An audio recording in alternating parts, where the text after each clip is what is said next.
எல்லார் மாதிரி எனக்கும் பைக்னா ரொம்ப பிடிக்கும். மாமா இந்த பைக் தான்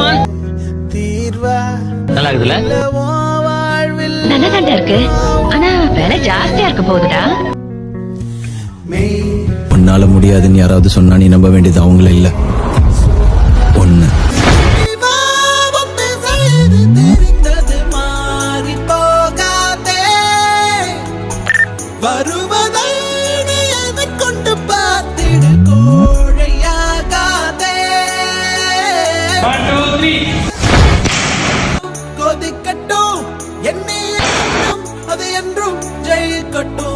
தப்பேதும் இல்லை, நீ அப்பா இல்லை.